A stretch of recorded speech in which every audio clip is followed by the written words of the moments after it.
Good morning dear students. जैसा आप जानते हो मैं रिकी सर आप लोगों को अंग्रेजी इंग्लिश पढ़ाता हूँ। आज जो भी हमने आप लोगों को पढ़ाया, लिखाया, समझाया, उसी के संदर्भ में हम एग्जाम पैटर्न पर कुछ मुख्य पॉइंट्स पर बात करने वाले हैं। तो चलिए शुरू करते हैं। आप लोगों को हमने इंग्लिश लैंग्वेज एंड लिटरेचर के संदर्भ में अपने ज्ञान के अनुसार आप लोगों को हर एक पॉइंट्स पर पूरी तरीके से रोशनी डालते हुए आप लोगों को हमने समझाया। आगामी एग्जाम जो आप लोगों का वार्षिक परीक्षा है यानी फाइनल एग्जाम के लिए एक स्पेशल क्लास के संदर्भ में हमने कुछ पॉइंट्स लाया है, जिसके अनुसार आप लोग अपना एग्जाम सिक्योर या अच्छा कर सकते हैं। यानी आप लोगों ने जो पढ़ा है उसको रिकॉल करने का समय। तो चलिए देखते हैं। इंग्लिश लैंग्वेज एंड लिटरेचर, इसी को एल कंपलसरी कहा जाता है। L for language, L for literature and compulsory अनिवार्य। यानी आप लोगों का लैंग्वेज एंड लिटरेचर अनिवार्य। आप लोगों को इंग्लिश में दो पोर्शन है, एक ग्रामर, दूसरा लिटरेचर, एक और भी है कंपोजिशन। लेकिन आपका एग्जाम जो बेस करता है या आपका एग्जाम जो डिपेंड करता है तो तीनों पर।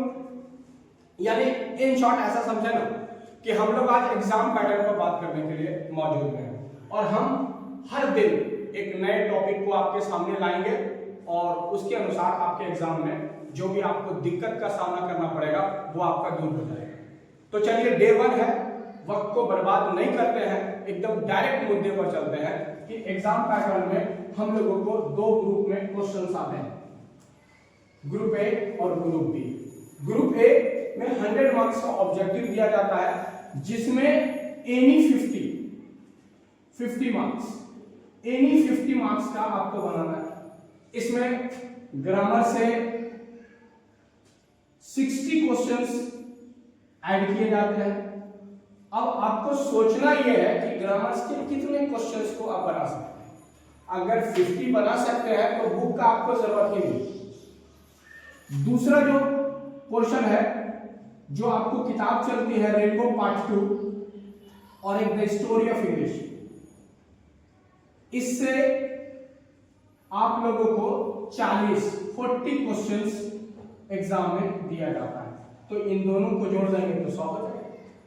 हम अपने सारे स्टूडेंट्स को ये दोनों किताबें इतना डिटेल में पढ़ाया है कि हम चाहेंगे कि वो लोग इस 40 को पहले बने।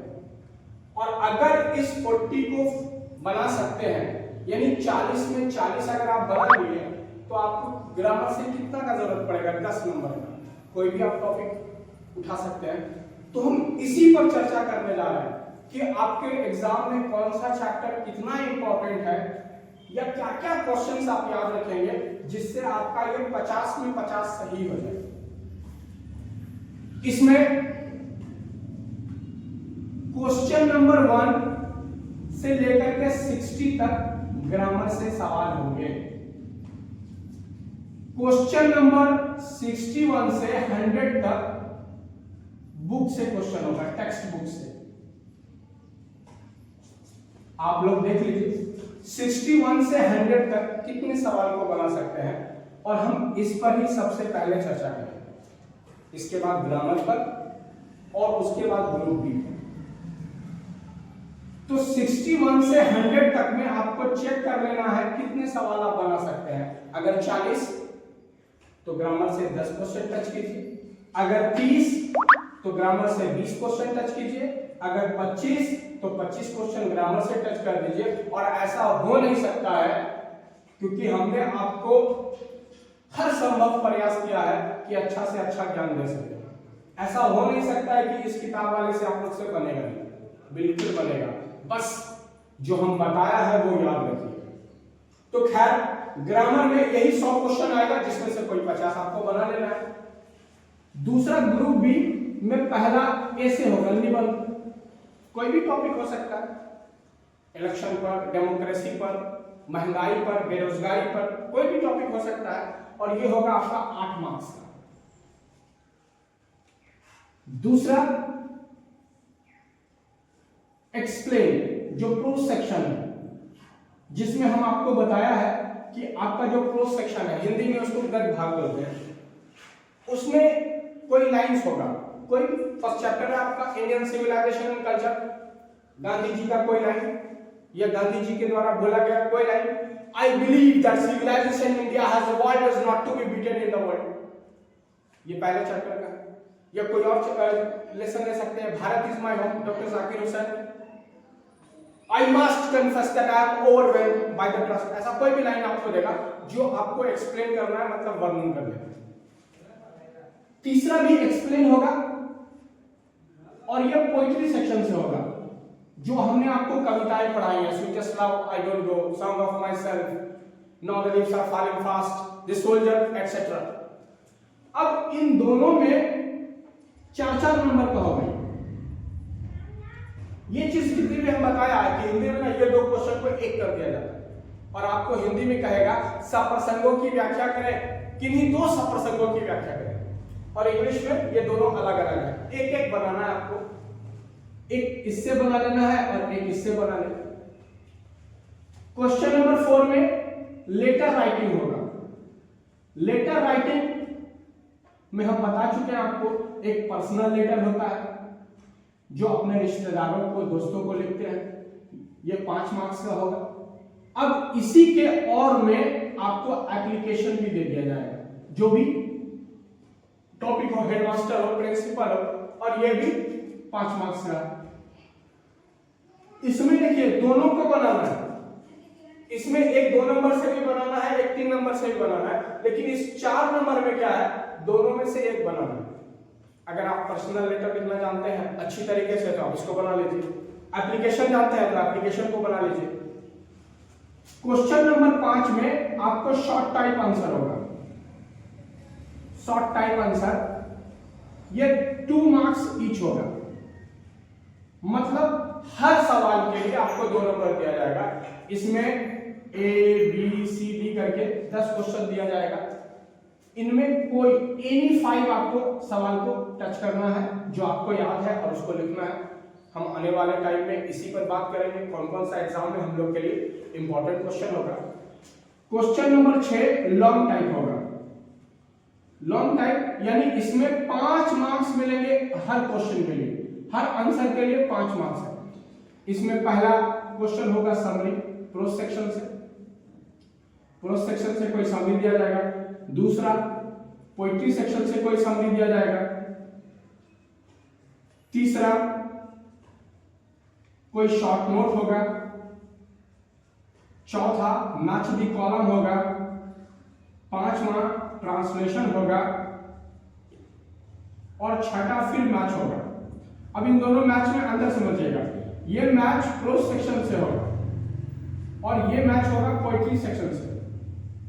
अब ये 5 जो है इसमें 6 क्वेश्चन है ना, एनी 3 आंसर करना है इसमें किसी भी 3 को आप आंसर कर सकते हैं। तो हमने इसमें बताया भी कि आप 2 मैच अगर बना लेते हैं तो फिर बैकअप में कोई एक क्वेश्चन बना लीजिए, ट्रांसलेशन बना सकते हैं, शॉर्ट नोट लिख सकते हैं, समरी लिख सकते हैं, जो आपकी मर्जी है। और क्वेश्चन नंबर 7 आपका कंप्रीहेंशन से होता है, जिसमें प्रेसीज, मेक ए प्रेसीज जो हिंदी में संक्षेपण कहलाता है, एंड गिव सूटेबल टाइटल ऐसा होता है, या रीड केयरफुली एक पैसेज होता है, read carefully and answer the following, short में होता है। एक अनसीन पैसेज दिया होता है जिसमें आपको सवाल जवाब करना है। तो आज हम स्पेशल क्लास में आप लोगों के समक्ष बस यही जानकारी देना चाह रहे थे इन शॉर्ट कि अंग्रेजी में आपको 2 ग्रुप में क्वेश्चंस आएंगे, एक में ऑब्जेक्टिव होगा और दूसरे में लॉन्ग क्वेश्चंस लिखना है जिसमें ऐसे वगैरह लिखना है। तो इसको हर दिन के अनुसार हम कोशिश करेंगे मैक्सिमम 10 दिन में आपको इस प्रकार हम बताएं या इस प्रकार पढ़ाएं कि आपके ग्रामर का ये क्वेश्चन भी नहीं छूटेगा, आपके रेनबो पार्ट 2 या स्टोरी ऑफ इंग्लिश का भी क्वेश्चन नहीं छूटेगा। और ये जो लॉन्ग आंसर्स हैं, ऐसे है, एक्सप्लेन है, लेटर राइटिंग है, शॉर्ट टाइप क्वेश्चन आंसर है, लॉन्ग टाइप क्वेश्चन आंसर है, इसको एक मॉडल सेट के रूप में हम तैयारी करें और एग्जाम को बेहतर बनाएं ताकि आप लोगों को अंग्रेजी से डर खत्म हो जाए। तो ये हमने कोशिश किया है और ये मेरा पहला दिन है जिसमें आज हमने केवल आपको क्वेश्चन पैटर्न के बारे में बताया। अब नेक्स्ट क्लास में हम आप लोग को बताएंगे, सबसे पहले हम आपके सामने लेके आएंगे रेनबो पार्ट 2, तो इसके लिए थोड़ा सा वेट कीजिएगा। और rainbow part 2 plus story of English में हम देखेंगे कि कौन कौन से टॉपिक, कौन कौन से क्वेश्चन को हमको ज्यादा पढ़ना है या याद रखना है ताकि हम लोग का एग्जाम बेहतर से बेहतर हो जाए। बाकी उम्मीद करेंगे कि आज जो हमने स्पेशल क्लास में आप लोग को एग्जाम की में अच्छा से अच्छा तैयारी करने के लिए जो हमने स्पेशल क्लास लाया है, इसमें आप लोगों को जो हम बताएंगे, जो समझाएंगे, उसको घर पर बस 10 मिनट पढ़ने का, समझने का या याद रखने का प्रयास करेंगे। इन शब्दों के साथ आज हम लोग यहीं पर अपना टॉपिक खत्म करते हैं। फिर नेक्स्ट क्लास में नेक्स्ट दिन आप लोगों को एक नए नॉलेज के साथ हम आपके टॉपिक की तरफ लेके चलेंगे। Thank you very much.